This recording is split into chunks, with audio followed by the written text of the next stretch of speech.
Hello students. आज के इस वीडियो में हम लोग डेटा में पाइवोट टेबल कैसे यूज़ करते हैं इसको यहाँ समझेंगे।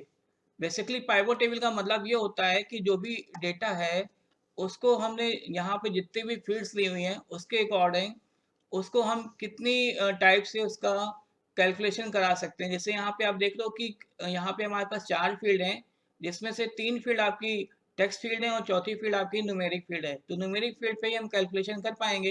तो यानी कि हम यहाँ पे रीजन के अकॉर्डिंग, प्रोडक्ट के अकॉर्डिंग और सिटी के अकॉर्डिंग किसी भी चीज़ का कैलकुलेशन करा सकते हैं। अब इसको कैसे करेंगे यहाँ पे देखते हैं हम लोग। इसके लिए डेटा पे जाएंगे, पाइवोट टेबल पे जाएंगे, इंसर्ट और एडिट पे ऑप्शन पे जाएंगे।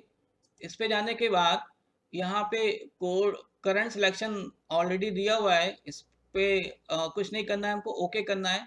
ओके करने के बाद अगर आप चाहते हो कि यहाँ पे रीजन को हमने ड्रैग करके यहाँ पे रख दिया है और सेल्स को हमने यहाँ रख दिया, तो हम रीजन वाइज अगर सभी फील्ड्स का टोटल देखना चाहते हैं उसको कैसे देखेंगे, यहाँ पे जाएंगे सोर्स एंड डेस्टिनेशन में।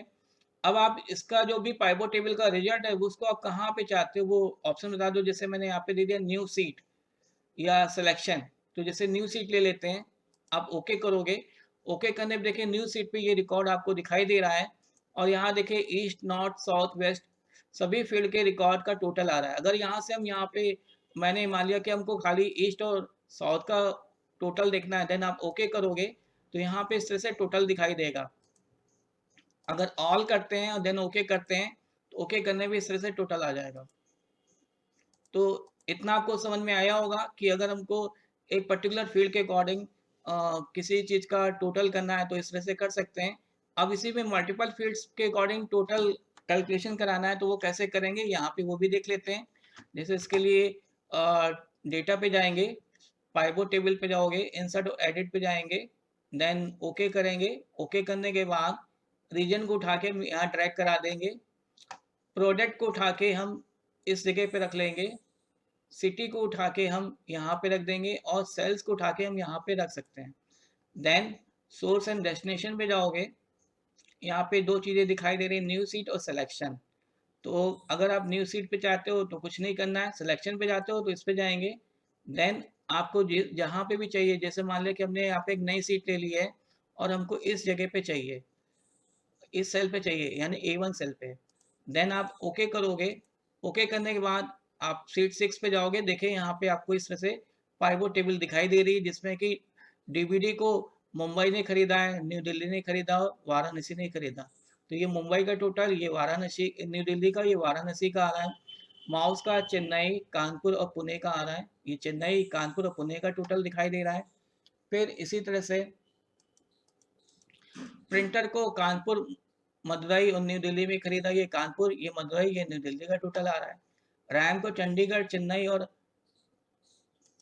मुंबई में खरीदा गया, ये चेन्नई, चंडीगढ़, मुंबई का टोटल है। और यहाँ पे देखिए region wise east, west, north, south सभी का यहाँ पे ग्रांड टोटल आ रहा है।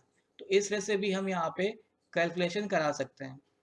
अब इसी में जैसे भी आप देख रहे हो कि यहाँ पे जो भी कैलकुलेशन आ रहा है वो सभी का सम हो रहा है। अगर इसी को आप कोई दूसरा ऑपरेशन लगाना चाहते हो उसके लिए क्या करेंगे, जैसे मान लें कि हमने यहाँ पे पूरा डेटा सेलेक्ट कर लिया है, फिर से डेटा पे गए, पाइवोट टेबल पे गए, इंसर्ट और एडिट पे जाएंगे, ओके करेंगे। ओके करने के बाद रीजन को उठा के मैंने यहाँ रख दिया, प्रोडक्ट को उठा के यहाँ रख दिया, सिटी को उठा के मैंने यहाँ रख दिया और सेल्स को उठा के मैंने यहाँ रखा।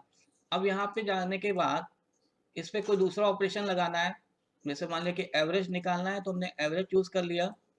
अब ये आप कौन सी जगह पे ले जाना चाहते हो, जैसे मान लिया कि हमको न्यू सीट पे चाहिए तो हमने ओके कर दिया। ओके करने में देखिए यहाँ पे आपको यहाँ पे एवरेज निकलता हुआ दिखाई दे रहा होगा, ठीक है। तो इस तरह से हम यहाँ पे कोई भी ऑपरेशन कैलकुलेशन का परफॉर्म कर सकते हैं। तो आप देख रहे हो कि आप प्राइवेट टेबल में रीजन वाइज, प्रोडक्ट वाइज और सिटी वाइज सभी का कैलकुलेशन होके आ रहा है। तो होपफुली आपको पाइवोट टेबल समझ में आ गया होगा। Thank you.